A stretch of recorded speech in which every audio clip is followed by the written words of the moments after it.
চাঁদনি রাইতে নদীর পারে আকাশ থেকে নামলো পরি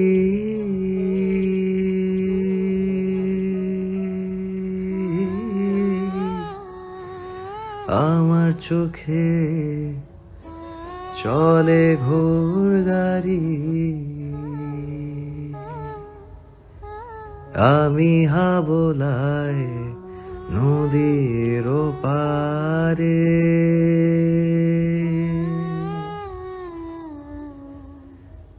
ঘুমের ঘোরে দেখি তারে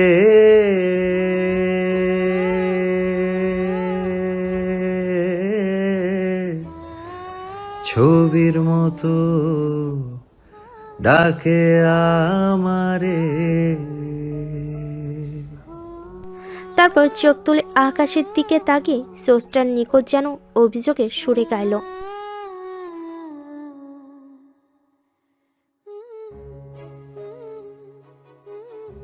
সকাল 6টার দিকে রুমাইশাকে নিয়ে ফিরল সাফওয়ান। বাড়ি থেকে কিছুটা দূরে গাড়ি থামালো, তারপর শাফিনকে কল দিল। দুবার রিং হওয়ার পর ফোন ধরল শাফিন। ফোন ধরেই শাফিন বলল, এদিকে সব ক্লিয়ার ভাইয়া। মায়ে একটু আগে রান্নাঘরে এলো, বাবা রুমে আছে, কাজের খালা এখনো আসেনি। সাফওয়ান প্রতি উত্তরে শুধু বলে ফোন রেখে দিল। গাড়িটা ওখানেই রেখে রুমাইশাকে কোলে নিয়ে বাড়ির প্রাচীর ঘুরে পেছনে গেল। রুমাইশার হাত পা আর কোমর বেঁধে নিল নিজের সাথে, কারণ এখনো জ্ঞান ফেরেনি রুমাইশার। জ্ঞান হারানোর পরপরই জ্বর চলে এসেছে গায়ে, আর সেটা ক্রমে বাড়তেই আছে। দেওয়াল বেয়ে বড়সড় করে উপরে উঠে গেল সাফওয়ান। রুমাইশার রুমের জানালা দিয়ে ভেতরে ঢুকে বিছানায় শুইয়ে দিল ওকে, তারপর কাঁথা দিয়ে শরীর ঢেকে দিল। এরপর নিজেও পাশে বসে রুমাইশার মুখের দিকে নিশাতুর চোখে তাকালো সাফওয়ান। মিষ্টি মুখটা ফ্যাকাশে হয়ে আছে, গায়ের উত্তাপ যেন সাফওয়ানের মুখে এসে লাগছে। আরও কিছুক্ষণ রুমাইশাকে নিষ্পলক চোখে দেখে বিছানা ছেড়ে উঠে আস্তে করে দরজা খুলে দিল ভেতর থেকে। তারপর জানালা দিয়ে যেভাবে এসেছিল সেভাবেই চলে গেল। এরপর গাড়ি নিয়ে মেন গেট দিয়ে বাড়ির ভেতরে ঢুকলো। নিজের রুমে গিয়ে শাফিনের ফোনে ছোট্ট করে একটা মেসেজ দিল। রিমুর গায়ে জ্বর এসেছে, বাকি যত সম্ভব দ্রুত নিউজটা পৌঁছে দিস। কিন্তু সাফওয়ানের ফোন পাওয়ার পর আবার গভীর ঘুমে তলিয়ে যাওয়া শাফিন এই খুবই গুরুত্বপূর্ণ মেসেজটি দেখতে পেল না।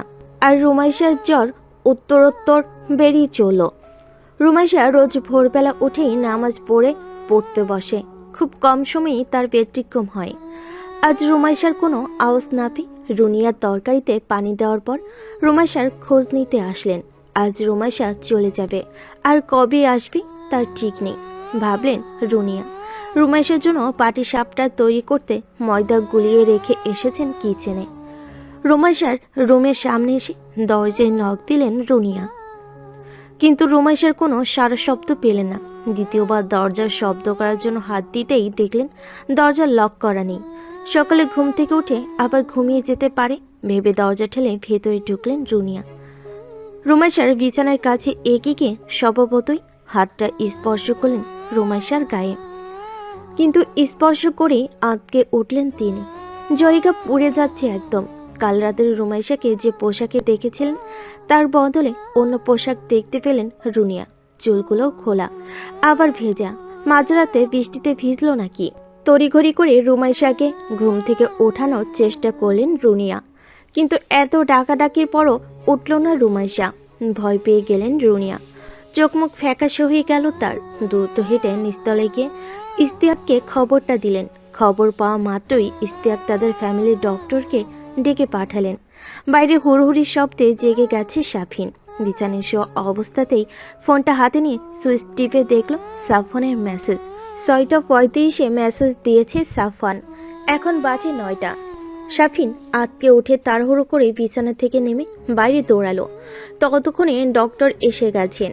রুমাইশার রুমের ভেতর রুনিয়া, ইস্তাইক আর কাজের খালাকে দাঁড়িয়ে থাকতে দেখে অন্তরাত্মা কেঁপে উঠল শাফিনের। রুনিয়া বসে আছেন রুমাইশার পায়ের কাছে। ইস্তাক আহমেদ থমথমে মুখে দাঁড়িয়ে আছেন, চোখে মুখে চিন্তার ছাপ।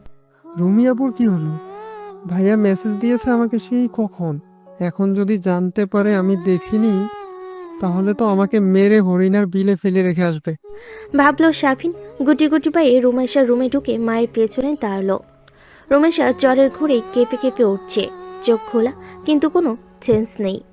কারোর কথা শুনতে পাচ্ছে বলেও মনে হচ্ছে না, শুধু মাঝে মাঝে পিটপিট করে তাকিয়ে দেখছে। ডাক্তার পাশে বসে দেখছে ওকে। নুনিয়া রহমান শাড়ির আঁচল দিয়ে চোখ মুছছেন মাঝে মাঝে। সাফিন এসে মায়ের কাঁধ স্পর্শ করে দাঁড়ালো। রুনিয়া পেছন ফিরে সাফিনকে দেখে কেঁদে ফেললেন। দেখ তো, রুমি আপু কোনো সারা শব্দ দিচ্ছে না রে সাফিন। ডাকলে শুনতেও পাচ্ছে না, জেগে থেকেও কারোরে দেখতে পাচ্ছে না ও। কি হলো আমার চাঁদের টুকরো মেয়েটার? কখন হলো এসব? কিছুই বুঝতে পারলাম না। কাল রাতেও তো ঠিক ছিল, তাহলে কি হলো এখন? ডাক্তার বলেন রুনিয়াকে বাইরে নিয়ে যেতে। সাফিন মাকে ধরে বাইরে নিয়ে এলো। ডাক্তার কিছুক্ষণ রুমাইশাকে গভীরভাবে পর্যবেক্ষণ করলেন। রুমাইশা কোনো হুঁশ নেই, চারপাশে কি হচ্ছে না হচ্ছে কিছুই বুঝতে পারছে না ও কোথায় আছে নিজেও জানে না। মাথা পুরো ফাঁকা ওর। ডাক্তার ইশতিয়াক আহমেদকে কাছে ডাকলেন। ও কি কোনোভাবে ফিজিক্যাল ভায়োলেন্সের শিকার হয়েছে? ইশতিয়াক কি বলবে বুঝে উঠতে পারলেন না। রুমাইশা কিভাবে ভায়োলেন্সের শিকার হবে? কেউ তো থাকে না এখানে সাফিন ছাড়া, আর সাফিন তো এই ধরনের কাজ কখনোই করবে না। না ডাক্তার, এরকম কিছু হয়েছে বলে তো মনে হয় না। ওকে টর্চার করবে এরকম কেউ নেই আমার জানা মতে। তাহলে ওর গলার কাছে আঙ্গুলের দাগ কিভাবে আসলো? ইশতিয়াক আহমেদ হতবুদ্ধি হয়ে গেলেন। রুমাইশার গলায় আঙুলের দাগ? কে করবে এমন? সাফওয়ান? কিন্তু ও তো কারো সামনেই আসে না। আর রুমাইশাকে তো ও যথেষ্ট ভালোবাসে, সাফিনও তো তাই। তাহলে তাহলে ওর গলায় আঙুল বসালো কে? ও যেভাবে কেঁপে কেঁপে উঠছে মনে হচ্ছে কোনো কারণে ভয় পেয়েছে, নয়তো শক খেয়েছে। আবার আপনার ওয়াইফ বললেন যে রাতে বৃষ্টিতে ভিজেছে হয়তো, যার কারণে জ্বরটা আরও বেশি ট্রিগার্ড হয়েছে। আমি কিছু মেডিসিন লিখে দিয়ে যাচ্ছি, সময় মতো দিবেন। আর কিছু টেস্ট দিচ্ছি, কাল বা পরশুর ভেতরে করে ফেলবেন। আর সব সময় কেউ না কেউ ওর পাশে থাকবেন। একটা ইনফিউশন স্যালাইন লিখে দিয়েছি, ওইটা এখনই নিয়ে আসুন, রোগীকে দিতে হবে। আর কারো দ্বারা ভায়োলেন্সের শিকার হয়েছে কিনা খোঁজ খবর নিয়ে দেখুন।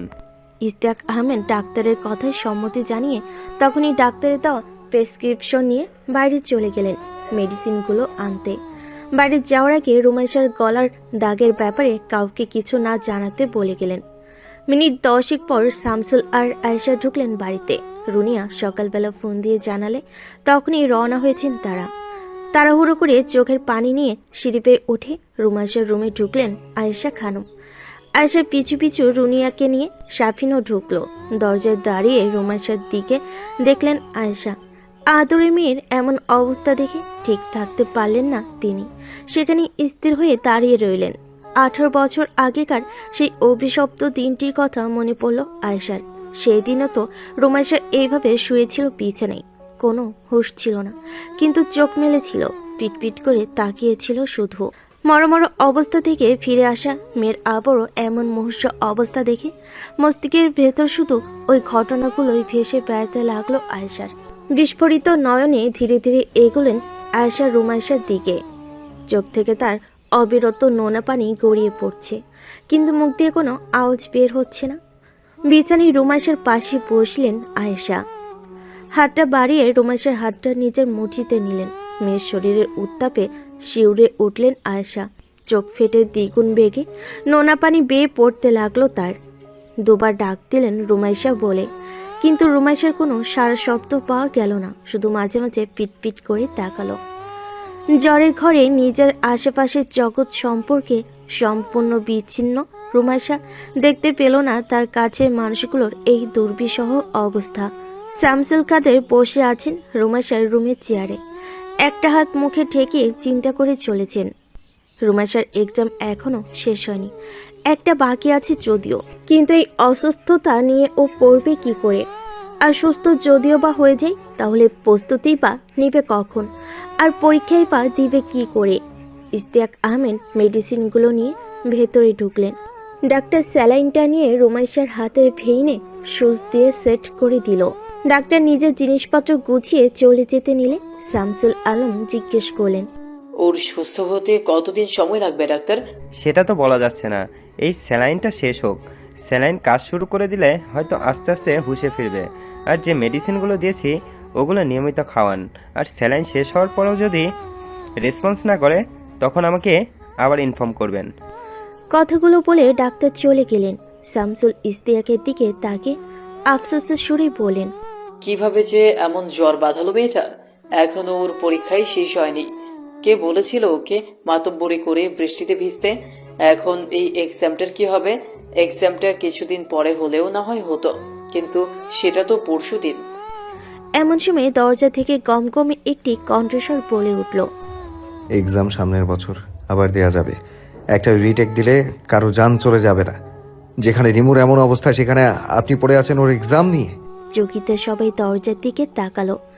সাফন যে এই মুহূর্তে সবার সামনে এইভাবে আসতে পারে সেটা কেউই আশা করেনি। ফুল স্লিভ টি শার্ট পরে, মুখে মাস্ক দিয়ে, চোখে ডার্ক গগলস পরে ডোর হেডার ছুঁই ছুঁই দীর্ঘদেহী সাফন পুরো দরজাটা জুড়েই যেন দাঁড়িয়ে আছে। সাফিন একটু আগেই তাকে মেসেজে জানিয়েছে রুমাইশার অবস্থার কথা, আর তারপরে নিজেকে ঢেকে ঢুকে অন্যদের সামনে আসার উপযুক্ত হয়ে রুমাইশার রুমে চলে এসেছে সাফওয়ান। বহু বছর পর ছোট্ট সাফওয়ানকে একজন পরিণত পুরুষ হিসাবে দেখে শামসুল আয়েশা দুজনেই অবাক হয়ে গেলেন। কিন্তু সাথে সাথে নিজের মেয়ের সাথে হওয়া পাশবিক হিংস্রতার কথা মনে পড়তেই মুখ ফিরিয়ে নিলেন শামসুল।